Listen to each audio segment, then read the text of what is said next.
Hello दोस्तों, मैं YouTube channel पर आप सभी का स्वागत है। आइए डेली की तरह आज भी ऐसे प्रैक्टिस सेट लगाते हैं जो कि आपके एग्ज़ाम के लिए बहुत ही महत्वपूर्ण होंगे। ठीक है दोस्तों, आरआरबी कांस्टेबल जो परीक्षा हुई थी जो कि कब हुई थी 18 जनवरी 2019 को प्रथम पाली में हुई थी, जो कि इम्पोर्टेंट क्वेश्चन हैं और आगे 2024 में जो एग्ज़ाम होने वाला है उसके लिए वेरी महत्वपूर्ण है। ठीक है दोस्तों, आज की क्लास में इन क्वेश्चन को कंटिन्यू करते हैं और इस क्लास में से आपको बता दूँ ऐसे मोस्ट इंपॉर्टेंट क्वेश्चन आपको देखने को मिलेंगे एग्जाम में जो आपके लिए बहुत ही महत्वपूर्ण होंगे। ठीक है दोस्तों, आपकी क्वेश्चन की तरफ चलते हैं जो कि आज की क्लास में ऐसे इंपॉर्टेंट क्वेश्चंस हैं। और आपको बता दूं, अगर चैनल पर नए बने हो तो चैनल पर जो पिछली क्लास में जो प्रैक्टिस सेट कराए हुए हैं वो आप वहाँ पर जाके कंटेस्ट करें और जाके आपसे इंपॉर्टेंट क्वेश्चन छूट ना पाए। ठीक है दोस्तों, बढ़ते हैं क्वेश्चन की तरफ। आपका जो पहला इंपॉर्टेंट क्वेश्चन है कि खेल में फिलहाल संगठन किससे संबंधित है। खेल में फिलहाल किससे संबंधित है, वो आपका राइट आंसर होगा आपका कुश्ती। ठीक है दोस्तों, डी आंसर के साथ जाएंगे जो कि राइट आंसर है। और बढ़ते हैं अगले क्वेश्चन की तरफ। अगला क्वेश्चन है कपास का सबसे बड़ा, क्या है दोस्तों, कपास का सबसे बड़ा उत्पादक देश कौन सा है। उसका नाम है आपका चीन, जो कि कपास का सबसे उत्पादक देश है। ठीक है दोस्तों, डी आंसर के साथ जाएंगे जो कि राइट आंसर है। इसी तरह बढ़ते हैं अगले क्वेश्चन की तरफ। अगला क्वेश्चन है आपका जो फार्मूला 1, ये क्या है दोस्तों, फार्मूला 1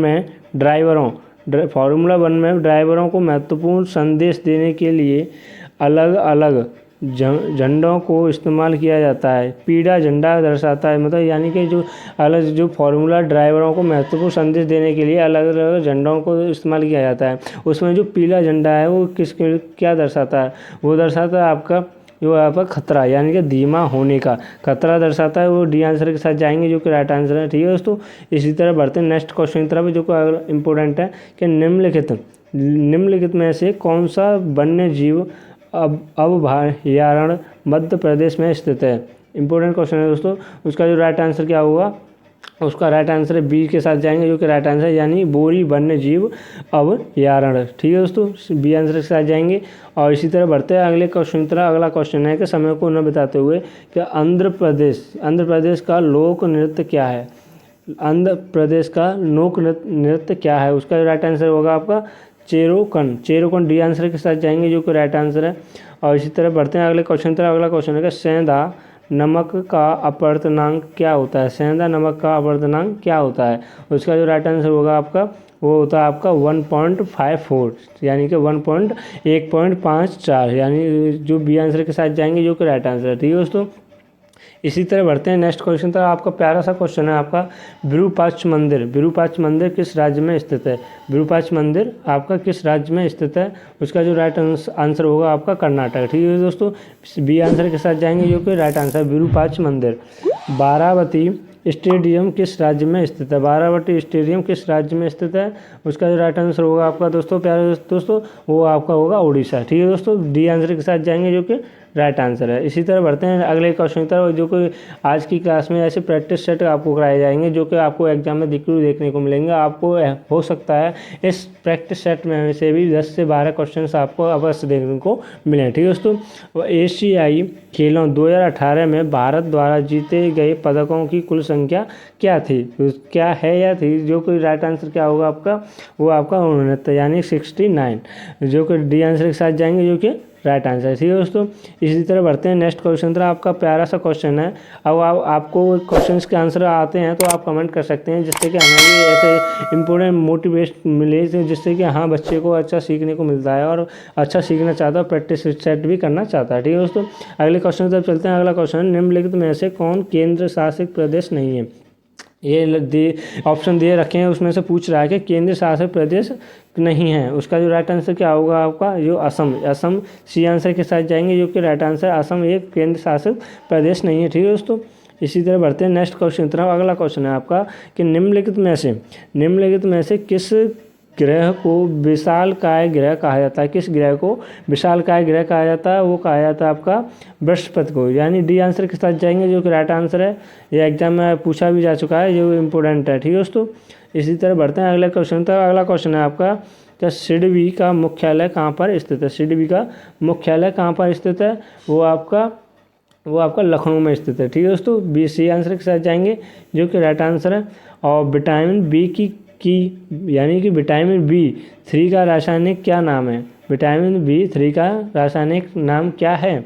उसका जो राइट आंसर होगा आपका नियासिन। नियासिन नाम है, सी आंसर के साथ जाएंगे जो कि राइट आंसर है। ठीक है दोस्तों, इसी तरह बढ़ते हैं नेक्स्ट क्वेश्चन तरफ जो कि इम्पोर्टेंट है। कुवैत की मुद्रा का नाम क्या है? कुवैत की मुद्रा का नाम क्या है दोस्तों? उसका जो राइट आंसर होगा कुवैती दिनार। कुवैती दिनार ये आंसर के साथ जाएंगे जो कि राइट आंसर है। इसी तरह चैनल पर नए बने हो चैनल को सब्सक्राइब करें, जैसे जो आने वाले लेटेस्ट क्वेश्चन और आगे के प्रैक्टिस सेट में जो कितने भी कराऊंगा वो आपको एग्जाम के लिए प्रिपरेशन कराएगा जो कि इम्पोर्टेंट है। ठीक है दोस्तों, ऋग्वेद क्या है? ऋग्वेद क्या है? उसका जो राइट आंसर है आपका वैदिक संस्कृति मंत्रों का संग्रह है ऋग्वेद, जो कि ये आंसर के साथ जाएंगे जो कि राइट आंसर है। ठीक है दोस्तों, इसी तरह बढ़ते हैं अगले क्वेश्चन तरह। ऐसे प्यारे प्यारे क्वेश्चंस जानने के लिए चैनल पर बने रहें।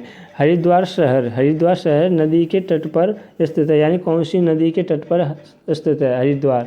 तो उसका जो राइट आंसर होगा आपका वो आपका गंगा। ठीक है दोस्तों, सी आंसर के साथ जाएंगे जो कि राइट आंसर है।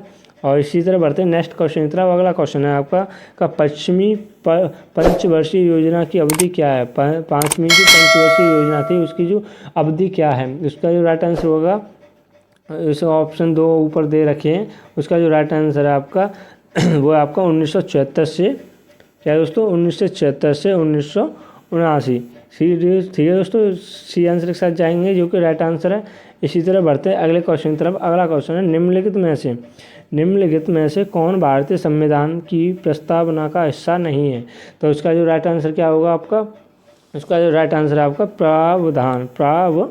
ठीक है दोस्तों, डी आंसर के साथ जाएंगे जो कि राइट आंसर है। इसी तरह बढ़ते हैं नेक्स्ट क्वेश्चन की तरफ। अगला क्वेश्चन है क्या हाई डेस्पर्स की लड़ाई में आयोजित की गई थी, यानी कि कौन सी ईसा पूर्वी में हाई डेस्पर्स की जो लड़ाई आयोजित की गई थी वो की गई थी? आपका राइट आंसर होगा आपका 2326 ईसा पूर्व में की गई थी। ठीक है दोस्तों, बी आंसर के साथ जाएंगे जो कि राइट आंसर है। इसी तरह बढ़ते हैं अगले क्वेश्चन तरफ। अगला क्वेश्चन है बौद्ध धर्म में लोटस और बुल का प्रतीक क्या दर्शाता है? लोटस और बुल का प्रतीक क्या दर्शाता है? वो दर्शाता है आपका जन्म, यानी जन्म को दर्शाता है। ये आंसर के साथ जाएंगे बौद्ध धर्म के लोटस और बुल का प्रतीक। ठीक है दोस्तों, जन्म को दर्शाता है।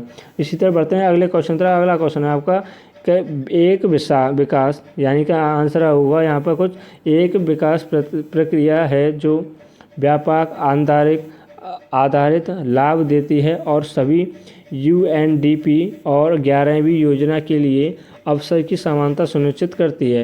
तो उसका जो राइट आंसर होगा आपका वो आपका डी, यानी कि समावेशी विकास जो करता है वो समानता को सुनिश्चित करता है। ठीक है दोस्तों, डी आंसर के साथ जाएंगे जो कि राइट आंसर है। इसी तरह बढ़ते हैं नेक्स्ट क्वेश्चन तरह। अगला क्वेश्चन है कि FDI का विस्तार क्या है? FDI की यानी फुल फॉर्म क्या है? उसका जो राइट आंसर होगा आपका सी आंसर के साथ जाएंगे प्रत्यक्ष विदेशी और निवेश, यानी कि सी आंसर के साथ जाएंगे जो कि राइट आंसर है। ठीक है दोस्तों, अगले क्वेश्चन तरफ चलते हैं। अगला क्वेश्चन है पृथ्वी की सबसे बाहरी परत, यानी कि पृथ्वी की सबसे बाहरी परत या खोल को के रूप में जाना जाता है। किसके रूप में जाना जाता है? वो जाना जाता है आपका क्रस्ट के रूप में जाना जाता है। बी आंसर के साथ जाएंगे जो कि राइट आंसर है। इसी तरह बढ़ते हैं अगले क्वेश्चन तरफ। अगला क्वेश्चन है सल्फर के लिए प्रतीक क्या है? सल्फर का जो प्रतीक है आपका जो वो क्या है? उसका जो राइट आंसर होगा एस, यानी कि वो सिंपल क्वेश्चंस ऐसे भी आ जाते हैं जो कि एग्जाम में आपसे पूछ लिए जाते हैं। ठीक है दोस्तों, आप ऐसे क्वेश्चंस को कभी ना छोड़ के आएँ जो कि आपसे एग्जाम में नंबरों को आपको कमी कर सके। ठीक है दोस्तों, बढ़ते हैं अगले क्वेश्चन की तरफ। अगला क्वेश्चन है कि भारत का विधि आयोग एक है, क्या है? भारत का विधि आयोग एक है, उसका जो राइट आंसर होगा आपका वो आपका सी, यानी कि गैर वैधानिक सलाहकार निकाय है। ठीक है दोस्तों, सी आंसर के साथ जाएंगे जो कि राइट आंसर है। इसी तरह बढ़ते हैं अगले क्वेश्चन की तरफ। अगला क्वेश्चन है चड्डा पर कप खेल से संबंधित है। चड्डा कप खेल से संबंधित है, उसका राइट आंसर आपका बैडमिंटन से है। ए आंसर के साथ जाएंगे जो कि राइट आंसर है। इसी तरह बढ़ते हैं अगले क्वेश्चन तक। अगला क्वेश्चन है निम्नलिखित में से कौन भारत में एक आधिकारिक राज्य भाषा नहीं है? उसका राइट आंसर क्या होगा दोस्तों? उसका राइट आंसर खानदेशी सी आंसर के साथ जाएंगे जो कि राइट आंसर है। इसी तरह बढ़ते हैं नेक्स्ट क्वेश्चन तक। अगला क्वेश्चन है जो कि इम्पोर्टेंट है। इयान जेम्स थॉम्पे किस खेल से जुड़े हुए हैं? इयान थॉम्पे जो किस खेल से जुड़े हुए हैं? वो जुड़े हुए हैं आपके तैराकी से। ठीक है दोस्तों, सी आंसर के साथ जाएंगे जो कि राइट आंसर है। इसी तरह बढ़ते हैं नेक्स्ट क्वेश्चन तरफ। अगला क्वेश्चन है कि बिपिन चंद्रपाल ने, यानी कि बिपिन चंद्रपाल ने कौन सा समाचार पत्र शुरू किया था? उन्होंने जो समाचार पत्र शुरू किया था न्यू इंडिया, जो शताब्दिक है। ठीक है दोस्तों, ये आंसर के साथ जाएंगे जो कि राइट आंसर है। इसी तरह बढ़ते हैं अगले क्वेश्चन तरफ। अगला क्वेश्चन है अम्लीय वर्षा तब होगी जब वर्षा का जल pH कितना होगा? इतने से कम होगा। यानी कि अम्लीय वर्षा कब होगी? जब pH मान उसका किससे कम होगा? 5.6 से कम होगा जब अम्लीय वर्षा होती है। ठीक है दोस्तों, बढ़ते हैं नेक्स्ट क्वेश्चन तरफ। अगला क्वेश्चन है जैसे कि किसी दिए गए क्षेत्र के पशु जीवन को कहा जाता है। किसी दिए गए क्षेत्र के पशु जीवन को कहा जाता है, क्या कहा जाता है? उसका राइट आंसर है आपका जीव कहा जाता है। यानी कि दिए गए पशु जीवन को क्या कहा जाता है? जीव कहा जाता है। ये आंसर के साथ जाएंगे जो कि राइट आंसर है। इसी तरह चैनल पर कंटिन्यू बने रहेंगे और बने रहें और चैनल को सब्सक्राइब करें, वीडियो को लाइक करें और दोस्तों के पास शेयर करें, जिससे कि जो उनको भी प्रैक्टिस सेट मिल सकें और अच्छे से अपनी तैयारी को कंटिन्यू कर सकें। ठीक है दोस्तों, असम का राज्य पक्षी क्या है? असम का राज्य पक्षी क्या है? उसका जो राइट आंसर होगा तोता, यानी कि तोता बी आंसर के साथ जाएंगे जो कि असम का राज्य पक्षी है। जैसे कि अपने राज्य का पक्षी कौन है? मोर, यानी यूपी का जो राज्य पक्षी है मोर है। ठीक है दोस्तों, और अफगानिस्तान की राजधानी क्या है? अफगानिस्तान की राजधानी क्या है? उसका राजधानी था काबुल। ऐसी राजधानी भी आ जाती हैं। और आपको बता दूं कि राजधानी जितनी भी राजधानी है, देश की राजधानी, राज्य की राजधानी, उन्हें कंटेस्ट करके जाएँ तो अफगानिस्तान की राजधानी है काबुल। ठीक है दोस्तों, अगले क्वेश्चन तक चलते हैं। अगला क्वेश्चन है आपका कि बाला व्यक्ति का पास, यानी कौन सा व्यक्ति है जो बाला व्यक्ति का पास की वस्तुओं को स्पष्ट रूप से देख सकता है लेकिन दूर की वस्तुओं को अलग अलग नहीं देख सकता? यानी कि मोतियाबिंद या जरा दूर दृष्टि या दीर्घ दृष्टि या निकट दृष्टि दोष। उसका जो राइट आंसर है आपका निकट दृष्टि दोष, डी आंसर के साथ जाएंगे जो कि राइट आंसर है। ठीक है दोस्तों, जो दूर निकट दृष्टि दोष वाला व्यक्ति है जो पास की वस्तुओं को स्पष्ट रूप से देख सकता है और लेकिन जो दूर की वस्तु होती है उन्हें साफ साफ अलग अलग नहीं देख सकता है, वो उन्हें धुंधलापन नजर आता है। ठीक है दोस्तों, इसी तरह बढ़ते हैं अगले क्वेश्चन तक जो कि इम्पोर्टेंट है कि संसद सदस्य क्या है दोस्तों? संसद सदस्य कामाख्या प्रसाद तासा किस राज्य से संबंधित है? उसका जो राइट आंसर क्या होगा आपका? उसका राइट आंसर है आपका दो, यानी कि बी आंसर के साथ जाएंगे असम। ठीक है दोस्तों, इंपॉर्टेंट क्वेश्चन है। और बढ़ते हैं नेक्स्ट क्वेश्चन है ब्रह्म समाज के संस्थापक कौन है? ब्रह्म समाज के संस्थापक कौन है? इंपॉर्टेंट क्वेश्चन है। उसका जो राइट आंसर होगा राजा राम मोहन राय। ठीक है दोस्तों, ये आंसर के साथ जाएंगे जो कि राइट आंसर है। इंपॉर्टेंट क्वेश्चन है भी है जो कि एग्जाम में पूछा भी जा सकता है, वो आपको एग्जाम में देखने को मिलेगा। संविधान सभा की वित्त और कर्मचारी समिति के अध्यक्ष कौन थे? संविधान सभा की वित्त और कर्मचारी समिति के अध्यक्ष कौन थे? उसका जो राइट आंसर होगा आपका राजेंद्र प्रसाद, यानी कि सी आंसर के साथ जाएंगे जो कि राइट आंसर है। इसी तरह बढ़ते हैं अगले क्वेश्चन तरफ। कार्य की एसआई इकाई क्या है? कार्य जो होता है इसकी एसआई इकाई क्या है? ऐसे ही क्वेश्चन पूछ लिए जाते हैं। उसको कार्य किस में किया जाता है? जूल में किया जाता है। ठीक है दोस्तों, ऊर्जा का भी पूछ लिया जाता है, ऊर्जा का एसआई इकाई क्या है? उसका भी जूल है। ठीक है दोस्तों, ये आंसर के साथ जाएंगे जो कि राइट आंसर है।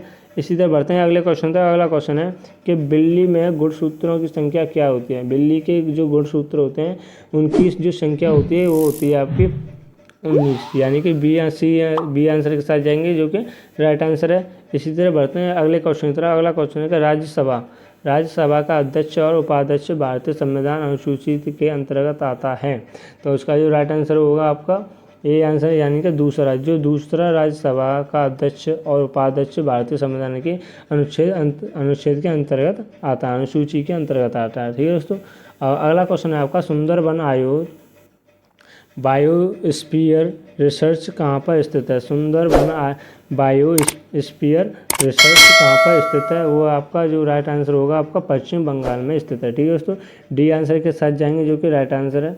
और बढ़ते हैं अगले क्वेश्चन तक। अगला क्वेश्चन है जो कि इम्पोर्टेंट है। उत्तकों के अध्ययन को कहा जाता है, उत्तकों के अध्ययन को कहा जाता है जो उसका जो राइट आंसर होगा आपका वो आपका उत्तक विज्ञान कहा जाता है। उत्तकों का जो अध्ययन किया जाएगा वो उत्तक विज्ञान कहलाता है। ठीक है दोस्तों, ये आंसर के सी आंसर के साथ जाएंगे जो कि राइट आंसर है।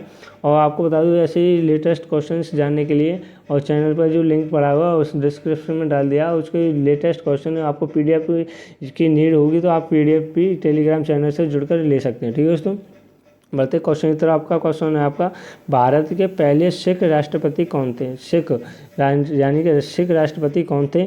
उसका जो राइट आंसर क्या होगा आपका? उसका जो राइट आंसर है आपका डी यानी ज्ञानी जैल सिंह। ज्ञानी जैल सिंह डी आंसर के साथ जाएंगे जो कि राइट आंसर है। और इसी तरह बढ़ते हैं अगले क्वेश्चन की तरफ। अगला क्वेश्चन है जैसे कि ऊपर दिया हुआ है विश्व धरोहर स्थल यानी कि क्या है दोस्तों? विश्व धरोहर स्थल एलोरा गुफाएं किस राज्य में स्थित है? यानी कि जो विश्व धरोहर स्थल एरोला गुफाएं कहाँ पर स्थित हैं? वो आपकी जो राइट आंसर होगा महाराष्ट्र में स्थित है। ठीक है दोस्तों, सी आंसर के साथ जाएंगे जो कि राइट आंसर है। इसी तरह बढ़ते हैं अगले क्वेश्चन तरह। अगला क्वेश्चन है भारत के उपराष्ट्रपति बनने के न्यूनतम पात्र आयु कितनी होनी चाहिए? जो उपराष्ट्रपति बनने की जो न्यूनतम आयु होती है वो होती है आपकी जो राइट आंसर होगा 35 वर्ष होती है, 35 ईयर्स होती है। ठीक है दोस्तों, 35 ईयर्स ओल्ड होना चाहिए तो उपराष्ट्रपति बनने के लिए वो सर्वोच्च है होगा, पात्र होगा। नागालैंड की राजधानी कौन सी है? नागालैंड की राजधानी कौन सी है आपका दोस्तों? अब आप कमेंट कीजिए और जल्दी से जल्दी जिससे कि हमें भी लगे कि हाँ बच्चे अच्छे जो सीख रहे हैं और देख भी रहे हैं। ठीक है दोस्तों, इसका जो राइट आंसर होगा आपका वो आपका कोहिमा। ठीक है दोस्तों, सी आंसर के साथ जाएंगे जो कि नागालैंड की राजधानी है। और आगे क्वेश्चन की तरफ चलते हैं। अगला क्वेश्चन है भारतीय आइंस्टीन के रूप में किसे जाना जाता है? भारतीय आइंस्टीन के रूप में किसे जाना जाता है? वो जाना जाता है आपका नागार्जुन को। ठीक है दोस्तों, सी आंसर के साथ जाएंगे जो कोई राइट आंसर है। और बढ़ते हैं नेक्स्ट क्वेश्चन तरफ। अगला क्वेश्चन है कि डल झील किस शहर में स्थित है? डल झील किस शहर में स्थित है? उसका जो राइट आंसर है आपका श्रीनगर में स्थित है। ठीक है दोस्तों, डी आंसर के साथ जाएंगे जो कि राइट आंसर है। और इसी तरह बढ़ते हैं अगले क्वेश्चन तरफ। वर्तमान में सड़क परिवहन राजमार्ग मंत्री कौन है? वो आपका जो राइट आंसर होगा आपका वो आपका डी यानी कि श्रीमती मेतन जयराम गडकरी। ठीक है दोस्तों, डी आंसर के साथ जाएंगे जो कि राइट आंसर है। और इसलिए बढ़ते हैं अगले क्वेश्चन से। अगला क्वेश्चन है कि एसिटिक अम्ल के लिए रासायनिक सूत्र है। एसिटिक जो अम्ल का जो रासायनिक सूत्र है आपका वो है आपका CH3COOH यानी कि बी आंसर के साथ जाएंगे जो कि एसिटिक अम्ल का रासायनिक नाम है। ठीक है दोस्तों, इसी के साथ चैनल पर बने रहने के धन्यवाद। और चैनल पर नए बने चैनल को सब्सक्राइब करें, वीडियो को लाइक करें। ऐसे डेली के प्रैक्टिस सेट जानने के लिए चैनल पर बने रहें। ठीक है दोस्तों, इसी के साथ जय हिंद, जय Bharat. Thanks for watching video.